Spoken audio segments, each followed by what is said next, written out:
Olá, caros amigos e amigas que acompanham aqui o canal Na Luz do Espiritismo. Eu sou William Gonçalves e este é o estudo do livro Espírita, que sai toda semana aqui no canal.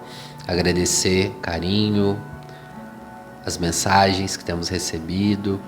Nós estamos estudando o livro Os Mensageiros, a psicografia é de Francisco Cândido Xavier, pelo espírito André Luiz. E hoje nós já estamos aí no capítulo 7, a queda de Otávio. Pedir a vocês que nos ajudem curtindo, compartilhando, deixando seu comentário como tem sido a experiência com o livro e também possíveis dúvidas.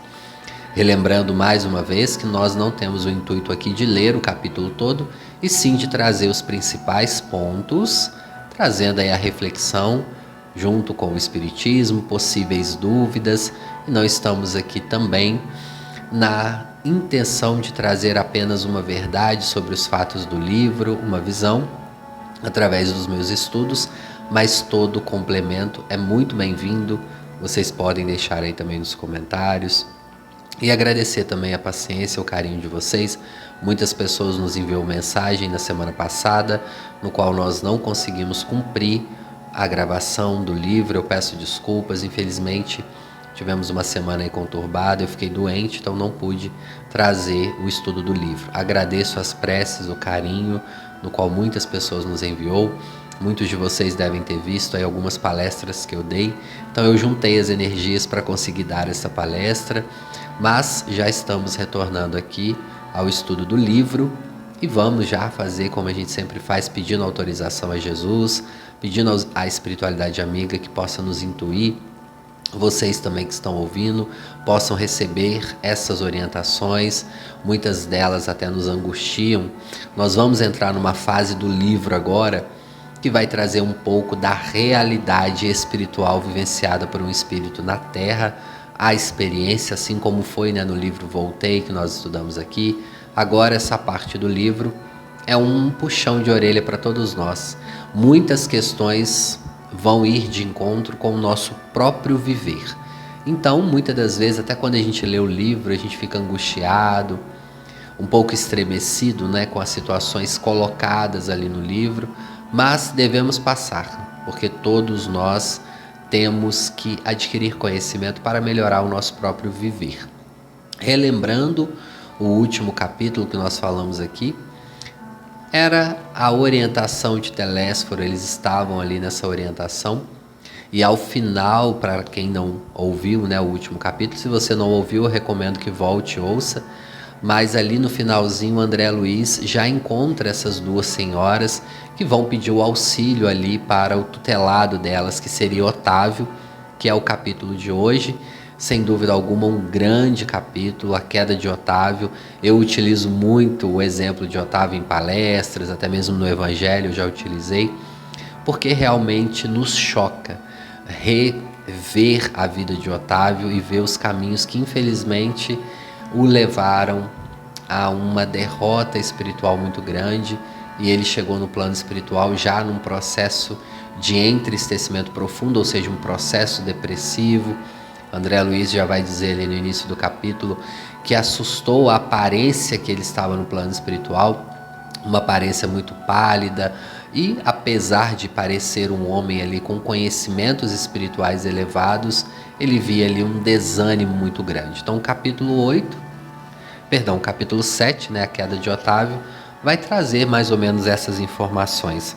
André Luiz já deixa claro aqui que ele foi ali com o intuito não de saber fofocas, mas de esclarecer e de orientação. E é claro, esses casos aqui nos orientam muito.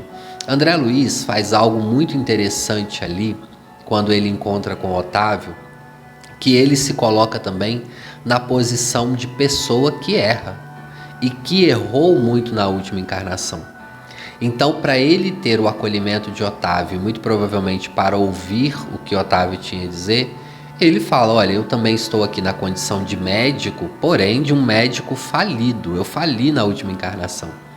E Otávio ali dá uma gargalhada, a gente deduz, e ele fala: ô meu irmão, que bom, mas você talvez ignora muitos fatos. Talvez você foi descrente, ignorou muitos fatos do Evangelho. Já eu não.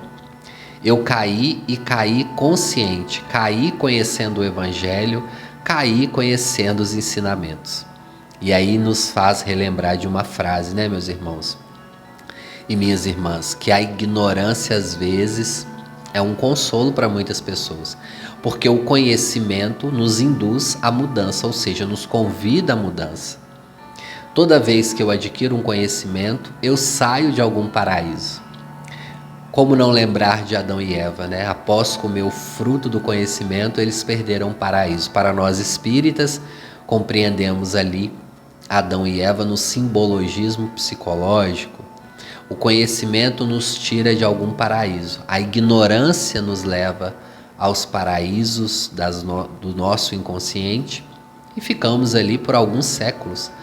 Quantas encarnações nós passamos na ignorância? Mas desde que o Espiritismo veio para o mundo, né, de forma como um consolador prometido, nós compreendemos muito bem que o conhecimento está pairando sobre todos nós. Eu costumo dizer muito que independente da religião, independente do que você escolheu para o seu viver, seja ler livros de filosofia, de psicologia, ler livros espíritas, espiritualistas, tudo nos faz a uma questão de aprendizado ou da moral ou da ética. Falamos da moral quando tem um vínculo mais religioso, mas falamos da ética no sentido filosófico.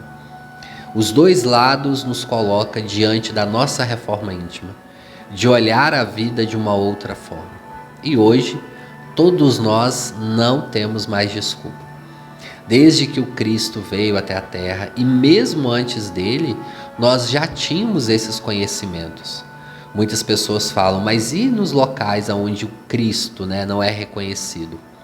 Pode não ser reconhecido na figura de Jesus Cristo, mas a sua mensagem de amor, ela é expandida por outros mensageiros em diversos países. Nós vamos ver irmãos e irmãs espalhando a mensagem que o Cristo trouxe das diferentes formas.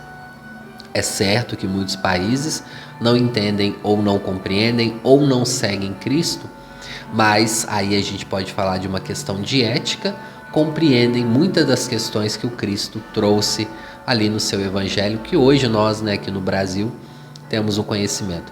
Então, ninguém chegará hoje no plano espiritual com essa desculpa. Reitero, ninguém, porque todos nós, mesmo que não sejamos espíritas, nós tivemos ao acesso ao conhecimento. E não estou falando aqui de reencarnação, meus irmãos, minhas irmãs. Estou falando de conhecimento ético ou moral. Todos nós aprendemos isso, seja onde for, na escola, na família, na faculdade. Em algum momento nós vamos lidar, nós vamos aprender sobre ética e moral. Seja onde você estiver, seja qual curso você cursar, vai ser falado sobre isso, sobre as bases filosóficas da ética, da moral, do respeito ao próximo. Pode ser com outras palavras. Ou você vai ver um vídeo na internet, você vai assistir isso numa novela, numa série. Isso vai ser dito em algum momento perto de você. Então não somos ignorantes. Não podemos chegar com essa desculpa no plano espiritual. Na época de André Luiz, pode ser, né? Às vezes ele não teve ali tanto acesso, mas mesmo André Luiz tinha algum conhecimento sim sobre ética, sobre moral. Ele foi médico, né? Ele estudou isso na faculdade, as bases filosóficas da medicina. Muito provavelmente ele foi à missa, o padre jogou ali algumas diretas e indiretas, então também André Luiz não estava ali na condição de ignorante. Aqui eu discordo de Otávio. André Luiz ali conhecia muito bem os caminhos que ele tomou, mesmo que talvez de forma inconsciente. Ele sabia que talvez trair a esposa, né? Ele acabou tendo algumas doenças sexualmente transmissíveis, tudo aqueles problemas, embrulhos que o André Luiz ali vivenciou. No inconsciente dele, muito provavelmente, vinha que ele estava errando, que ele estava causando um tumulto para ele e para a família, né? Então ele não estava ali numa condição também de plena ignorância espiritual, ética ou de moral, né? Então todos nós vamos caminhando por esse caminho aí na vida e hoje, como eu disse, não temos mais desculpas. Bom, Otávio vai dizer aqui muitas questões interessantes. Como eu disse, eu não vou ler o capítulo, mas Otávio, em suma, ele volta à Terra com a experiência da mediunidade de forma ostensiva. Lembrando que Kardec vai nos dizer que todos temos a possibilidade da mediunidade, todos temos o contato, ou podemos ter o contato com os espíritos, mas tem os médiuns ostensivos. Então, Otávio, ele volta para o plano físico com a mediunidade ostensiva. E olha o que é mais curioso, né, meus queridos irmãos e irmãs? A reencarnação de Otávio foi estudada e elaborada durante 30 anos, 3 décadas. Isso também nos chama a atenção, principalmente quando nós estamos aqui desgostosos do nosso viver, achando a vida um tédio, achando que nada nos acontece. Quantos anos, às vezes, demoramos para programar essa reencarnação? Quantos irmãos e irmãs do plano espiritual nos ajudou a organizar a reencarnação? Quantas preces foram enviadas ao nosso favor? Quantas mãos amigas? Talvez quantas negociações com os nossos pais para que nós possamos ter uma entrada na vida física de forma mais acolhida? Aos irmãos e irmãs que voltaram, talvez, como inimigos do passado, com pais, né, ou com irmãos, no seio familiar, de extensas discussões do passado, muitas negociações tiveram que ser feitas. Os livros do André Luiz vão mostrar isso mais para frente. Quem sabe a gente estudando outros livros, a gente vai ver a reencarnação de Segismundo. Na reencarnação de Segismundo, dando um spoiler aí, a gente vê que ele retorna com um pai que era inimigo do passado.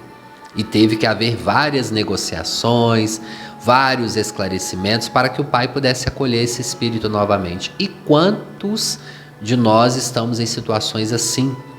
Sentimos às vezes medo dos nossos pais, angústias, né? Vivências ali que nós não compreendemos, embrolhos familiares, aquelas situações muito delicadas, situações essas que nos angustiam, mas que foi uma reencarnação programada. Ora, pessoal, né? Se nós temos o conhecimento espírita, nós sabemos que muitas reencarnações, a grande maioria delas, são reorganizadas. Assim, as reencarnações de forma inconsciente. Claro, muitos espíritos rebeldes, o espírito, ele naquele momento, ele não pode decidir por si só. Ele está numa condição quase que de uma pessoa em surto psicótico, com um adoecimento psicológico grave, e aí os mentores tutelam a reencarnação desse espírito e organizam a sua reencarnação. Foi muito diferente no caso de Otávio. Otávio participou ativamente dessa organização da reencarnação e, muito pior, ele fez muitas promessas. Promessas essas que ele não cumpriu quase nenhuma. Então é fácil a gente prometer, a gente tem que ter cuidado até com isso, né, meus irmãos, minhas irmãs? Prometer às vezes não conseguir cumprir, é melhor nós prometermos menos. Principalmente isso vale aqui para quando a gente estiver lá no plano espiritual. Não nos esquecermos quando a gente está aqui no plano físico, que é muito diferente. Então a promessa, a gente tem que ter um cuidado com isso. Então Otávio prometeu. Ali ele se vincula a 6 espíritos que o ajudou muito nessas 3 décadas, 6 espíritos simpáticos, e ele vai nos dizer que espíritos, claro, não espíritos puros, mas espíritos do bem, que voltariam numa condição de órfãos, eles ficariam órfãos ali antes dos 20 anos, e Otávio deveria, antes dos 18, e Otávio deveria tutelar o cuidado deles. Então começa, Otávio vem na frente, e uma observação que Otávio faz é que ele conquistou o direito com o trabalho e com as promessas feitas de um trabalho numa mediunidade integral, um corpo extremamente sadio. Então ele fala que os técnicos da reencarnação prepararam para ele um corpo saudável, organicamente preparado para uma mediunidade ostensiva, e ele prometeu o trabalho. Otávio vai nos dizer também uma outra grande questão.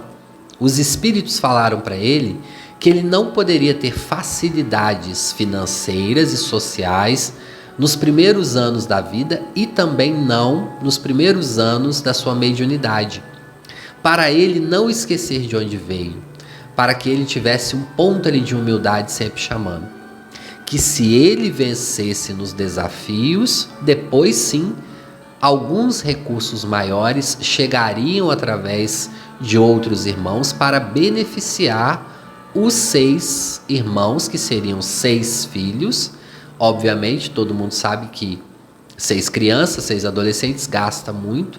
Então, o Otávio se preocupou com isso. Então, os irmãos prometeram para ele, olha, nos primeiros anos vai ser sim de dificuldade financeira. Depois, você receberá recursos. Não que ele seria rico. Ele teria recursos para alimentar, para estudá-los, mas não para ficar rico. Esse era um combinado de Otávio. Otávio também sai de nosso lar com a promessa de não casar.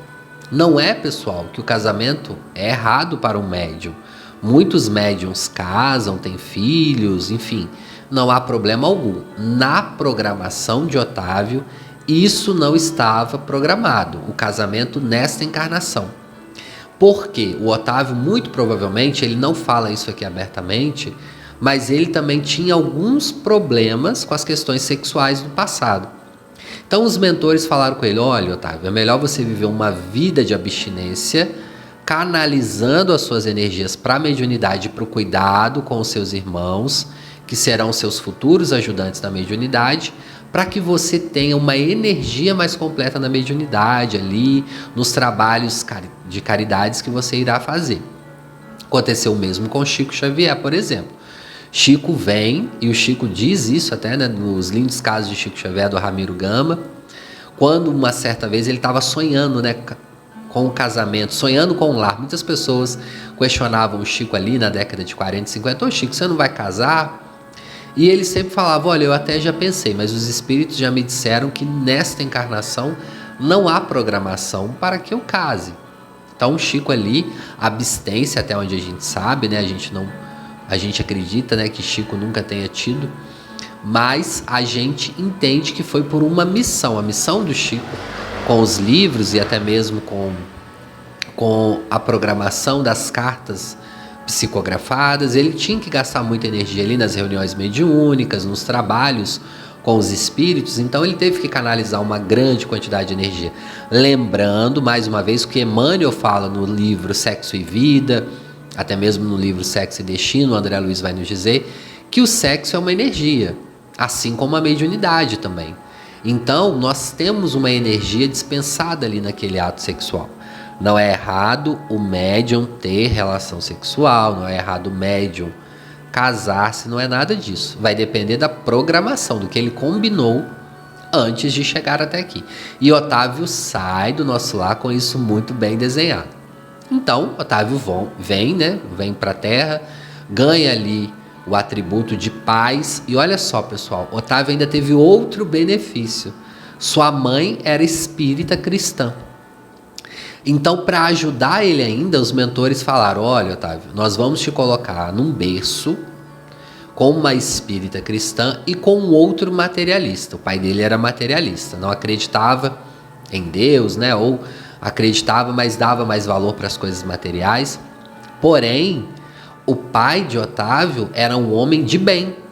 Isso está escrito aqui no livro, né? Homem de bem.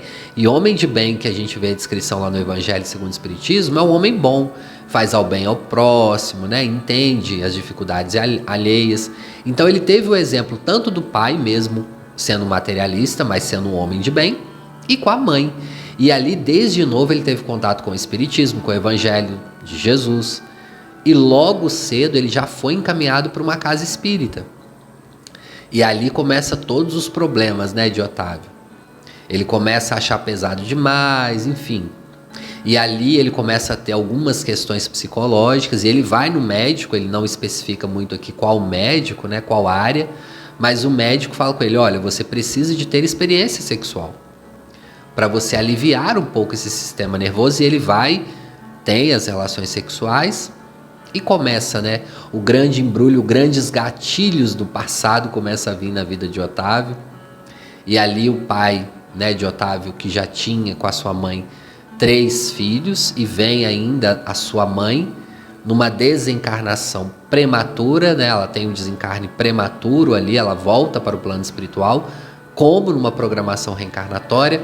Mãe de Otávio não era um espírito com muitas dívidas, então ela retorna ao plano espiritual muito rápido, conforme também nos ensina Kardec no Evangelho segundo o Espiritismo, né? Um homem de bem morre cedo às vezes, não tem muita coisa a ficar aqui no palco da vida. Ela volta, fica observando Otávio de lá, e o pai de Otávio casa de novo. E ao casar-se de novo, a sua madrasta traz 3 filhos. 3 filhos, então são 6. Os 6 espíritos estão de volta ao palco da vida. O que acontece então? O pai de Otávio morre, né? Tem a sua desencarnação, seu desencarne, e fica os 6 irmãos mais a madrasta. E Otávio ali já sente até um arrepio, né? Ele teria que ser o homem da família ali, né? O tutor, pagar as contas, cuidar e tudo mais. E aí acontece algo ainda mais trágico, né? Sua madrasta pega lepra. Uma situação complicada na época, porque não tinha cura, e ela tem que ser levada ao leprosário por resgate de outras encarnações. Ela volta para trazer à vida esses 3 espíritos, que também ela tinha ligação espiritual, tem o resgate na dor, o resgate na lepra, e parte de volta ao plano espiritual. E Otávio ali fica com 6 irmãos, né? Mas, infelizmente, na primeira oportunidade, ele vira as costas para esses irmãos e ele vai se lamentar muito. E pior ainda, né? Otávio é obrigado a casar. E quando o Otávio vai dizer isso pra gente aqui, ele é obrigado a casar, a gente está falando, pessoal, voltando ao nosso contexto histórico, né? Contexto histórico é extremamente importante. Nesta época, nós estamos falando antes da década de 60, quando um homem desonra uma mulher, ele era obrigado a casar. Então, muito provavelmente, houve ali alguma questão problemática com esta mulher, e Otávio ali, já nessa condição, já estava se entregando a alguns vícios além do sexo, e ele se envolve, é obrigado a casar com essa mulher. Porém, ele mesmo vai dizer, Otávio, ele fala, eu tinha uma condição, e aliás, eu tenho uma condição superior à desta mulher. Mas ao se consorciar com ela, aí a grande virada, meus irmãos, a grande virada na vida de Otávio, porque ele se consorcia com essa mulher, ele casa, né, com essa mulher, que ele não fala o nome aqui, né, dessa senhora. Então nós estamos falando aí, olha, de 44, né, na década de 40. Muito provavelmente isso aconteceu alguns anos antes, a gente pode pôr ali os anos de 35, 38, porque o André Luiz está falando dessa situação depois que aconteceu. Então Otávio, ele vai e casa com ela, meio que obrigado. Ela, sendo um espírito inferior, ela traz para a família dele, do Otávio e da atual, né, da esposa, um espírito inferior. A gente deduz aqui que seja um espírito com muitos problemas. Por que eu digo que é a grande virada de chave desse capítulo? Porque ali Otávio modifica por completo a sua programação reencarnatória. Então muitas dúvidas vêm. Temos uma programação reencarnatória? Temos, mas temos também o nosso livre-arbítrio. Então às vezes nós tomamos decisões equivocadas. É por isso que nós espíritas prescindimos do bom senso, das preces para tomar as decisões. Eu sempre digo aqui que às vezes os nossos irmãos evangélicos são mais prudentes que nós espíritas quando eles vão tomar alguma atitude muito grande na vida deles. Eles utilizam muito, vou buscar a confirmação de Deus. E às vezes nós espíritas esquecemos disso. Esquecemos de pedir a Deus, a espiritualidade amiga, que nos direcione, que nos dê uma intuição, através de um sonho ou de um médium. A gente esquece de pedir essas coisas. E às vezes não vem, né? O silêncio também pode vir. Mas aí nós temos que também entender o que esse silêncio quer nos dizer. Temos que observar as pessoas que nos cercam. E aí Otávio não faz isso, casa-se, e ele modifica essa programação reencarnatória como muitos de nós já fizemos ou nessa ou em outras reencarnações, pessoas que estavam na nossa programação e viramos as costas, pessoas que chegam até a nossa casa e nós simplesmente despejamos para outro lugar, e assim nós vamos seguindo. E Otávio ali vai, casa, tem esse filho muito problemático, como ele mesmo diz, e Otávio volta para o plano espiritual não como um beneficiário como a sua mãe. Sua mãe sai do palco da vida nova, sem karma, sem problemas, sem questões espirituais. Otávio não. Otávio deixa o palco da vida por um suicídio indireto. Infelizmente, ele volta ali por volta dos 40 anos ao nosso lar e chega lá extremamente envergonhado. Logo após, sair das zonas ali de angústia, do umbral, ele chega ali e fica, na frente do André Luiz, ali naquela forma pálida, naquele olho vago. E André Luiz fica ali, consternado, ali, triste com ele. E ele fala: André, eu errei muito nesta encarnação. E olha só, pessoal, por modificar essa programação reencarnatória, Otávio contraiu débitos com a esposa, com o filho, que veio através de seu intermédio, duas entidades, como ele mesmo coloca, inferiores ao seu estado espiritual, e agora ele não mais teria que lutar por esses 6 espíritos, e sim por mais 10 espíritos. Sim, 10. E aliás, eu colocaria até 11, porque ele tem um compromisso com esses 6 irmãos, com o pai, com as 2 mães, com a esposa e com o filho. Então Otávio teria que voltar num novo reajuste com esses 11 espíritos. Porém, se a gente for olhar por um lado muito mais aprofundado, Otávio veio com a missão de ser um médium com grandes capacidades mediúnicas. Ora, na década ali de 30 e 40, um médium com grande capacidade mediúnica, muito provavelmente Otávio seria algum médium que fosse reconhecido na sociedade. E nós sabemos que esses médiums, como Chico, Divaldo, como a dona Ivone do Amaral Pereira, Sueli Caldas Schurbetz aqui na região de Minas, esses grandes médiums que vêm trazendo muitos livros, muitas cartas psicografadas, eles vêm com o compromisso de atuar diretamente para um número de pessoas. Quantas vezes a gente já ouviu o Divaldo falar em palestras: olha, eu tinha compromissos com 20 mil espíritos. Ou o Chico mesmo falava, O Chico ajudou só de cartas psicografadas mais de 10 mil mães, pais, tios, avós. Chico também, com seus livros, ajudou e ajuda ainda milhões de pessoas no Brasil e no mundo. Então, se a gente for olhar por um olhar mais atentamente, Otávio pode ter assumido outros compromissos com as pessoas que ele deveria ter ajudado e não ajudou. Se for numa casa espírita pequena, ou se for só um palestrante de uma cidade, porque na época não existia internet, vamos colocar aí na cota mais 100, 200, 300 espíritos que frequentariam uma casa espírita. Se for isso, tudo bem. Mas se não for, se for uma quantidade aí de comunidade, de cidade, de estado, aí é complicado. Então, não é para nós ficarmos também, pessoal, amedrontados, mas as possibilidades, aquilo que vem na minha vida, para a gente encerrar o capítulo, esse capítulo extremamente importante na queda de Otávio. O que está vindo na sua vida, o que está batendo na sua porta constantemente? Qual a sua facilidade nessa vida? Você tem uma facilidade? Se essa facilidade, como Jesus falou no Evangelho, na parábolas dos talentos, qual é o talento que você tem e que pode ajudar o próximo? É a comunicação? É o saber ouvir? É fazer uma música? É a mediunidade? É preparar um alimento bom para o próximo? É cuidar dos animais, das pessoas em situação de rua? É fazer um grupo de estudos? Enfim, qual é o seu talento que você pode utilizar? Esse é o grande passo que nós temos que dar na vida. Como a gente sempre está falando aqui, esse livro é sobre reflexão, sobre quedas. Não estamos aqui na terra a passeio e temos as nossas responsabilidades. Bom, depois de contar esse caso todo, Otávio até chora.